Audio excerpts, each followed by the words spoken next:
সিলেটের পুলিশ ফাঁড়িতে রায়হানকে নির্যাতন ও হত্যার এক সপ্তাহ পেরিয়ে গেলেও এখনও গ্রেপ্তার হয়নি কেউ।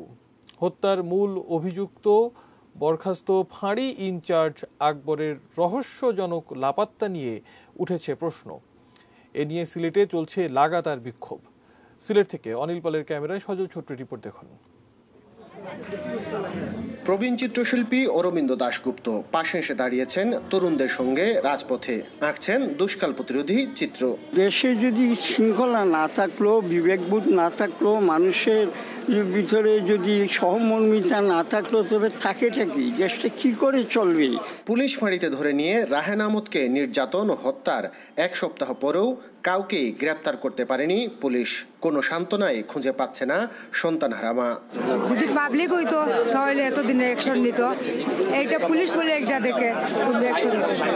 আন্দোলনকারী ও সচেতন সমাজ বলছে, এই জঘন্য কাণ্ড ঘটানোর পরও দ্রুত ব্যবস্থা না নিয়ে স্পষ্টতই ব্যর্থতার পরিচয় দিয়েছে পুলিশ। হত্যাকাণ্ডকে গণপিটুনি বলে চালিয়ে দেওয়ার চেষ্টা ছাড়াও বরখাস্ত ও প্রত্যাহার করা পুলিশ সদস্যদের কাউকে গ্রেফতার দেখানো হয়নি। ঘটনার মূল হোতা বন্দরবাজার পুলিশ ফাঁড়ির ইনচার্জ এসআই আকবরকে পালিয়ে যাওয়ার সুযোগ করে দেওয়া হয়েছে বলেও অভিযোগ তাদের। বাকি 6 জনকে ওনারা পুলিশ লাইনে প্রত্যাহার করে নিতে পারলেন, আকবরকে কেন নিতে পারলেন না? আকবর কি কেউ আত্মীয়তার সাথে সম্পর্ক আছে কিনা আমাদের সন্দেহ আছে। এই ঘটনার ধামাচাপা দেওয়ার চেষ্টা করেছেন তারা, যারা অপরাধী তাদের বাঁচানোর চেষ্টা করেছেন এবং ভিন্ন খাতে প্রভাবিত করার চেষ্টা। এটা শুধু আকবর বা ফাঁড়ির না, পুরো পুলিশের ঊর্ধ্বতন কর্মকর্তা তারাও। আজকে রায়হানের মা 72 ঘন্টার আলটিমেটাম দিয়েছেন, প্রধানমন্ত্রীর কাছে অনুরোধ জানিয়েছেন। আমরা আশা করি 72 ঘন্টার মধ্যে তাকে গ্রেপ্তার করা সম্ভব হবে। গত 11 অক্টোবর রাতের এ হত্যা মামলার তদন্ত ভার দেওয়া হয়েছে পিবিআইকে। ঘটনার 4 দিন পর পুলিশ কমিশনার স্বীকার করেন পালিয়ে গেছে মূল হোতা আকবর।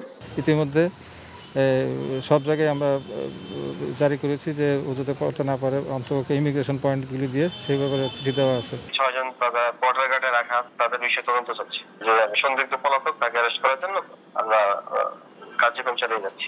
পুলিশের নজরদারি ও বড় কর্তাদের নাকের ডগা থেকে কিভাবে একজন সরকারি কর্মকর্তা পালিয়ে গেল উঠেছে সেই প্রশ্ন।